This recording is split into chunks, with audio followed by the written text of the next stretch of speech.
Actually, what led me to McGeorge, I had been working for United Parcel as a delivery driver for 15 years and was really involved in the labor movement, represented my fellow employees, before the employer, and really enjoyed that. So I went back to school and thought that I would take a path to law school, and McGeorge was referred to me as one of the best law schools here in California. I've represented or served as a judge for Native American tribes in California.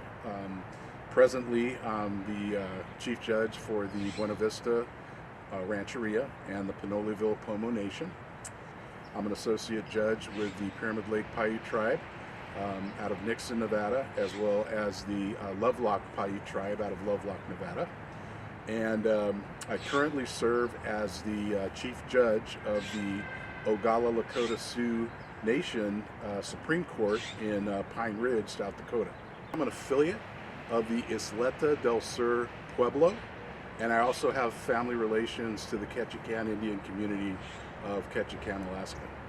I really enjoyed representing people and providing folks that may not have the skill set, a voice, in certain things when they got in trouble with the law, or just to speak out if they felt that they were harmed in one way or another. So that's the main reason. I was very involved with the Latino law students.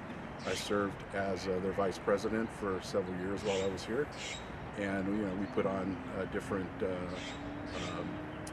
We put on different events, participated with the other folks in the other ethnic associations on campus, and really, enjoyed the time that we were here. Well, first of all, McGeorge as a school, I believe gave me the skill set to immediately begin to practice law and to practice the craft. Right after law school, I accepted a position with one of the area's premier insurance defense firms, and from there I transitioned to the California Department of Justice and served as a Deputy Attorney General for about 16 months. And then from there I transitioned to private practice at the time with one of the nation's largest Native American law firms in Sacramento area.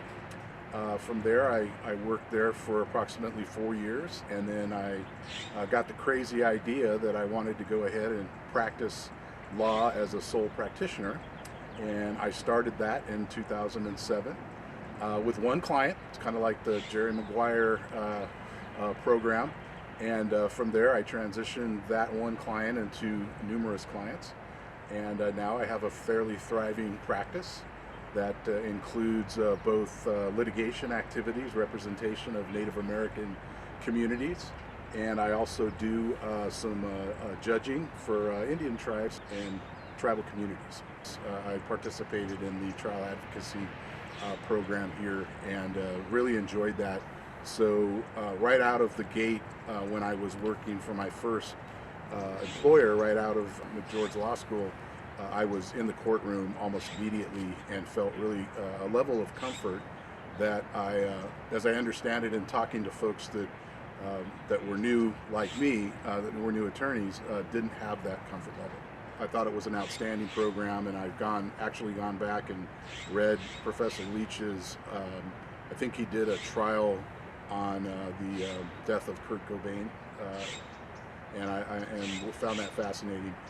But yeah, there were many professors during my time here from 1999 to 2002 that I felt were very integral to helping me understand the law, but most importantly, how to think about it.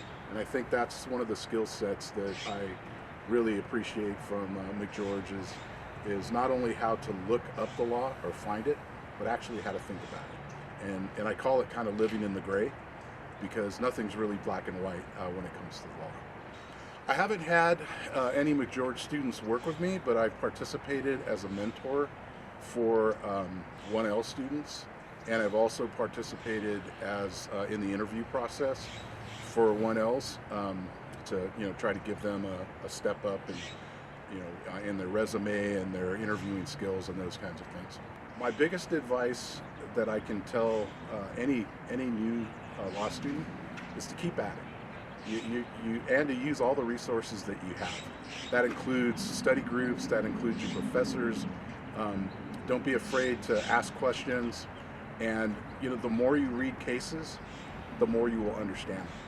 But don't give up. Just keep at it. If I do get a chance to try a case, it's going to be a criminal case, probably in tribal court. That's really the only opportunity that I've had.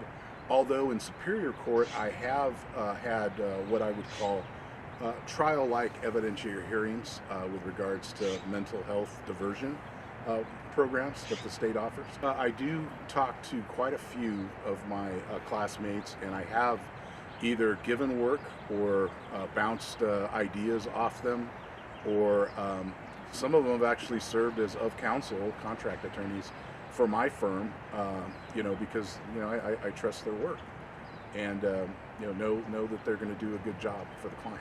So.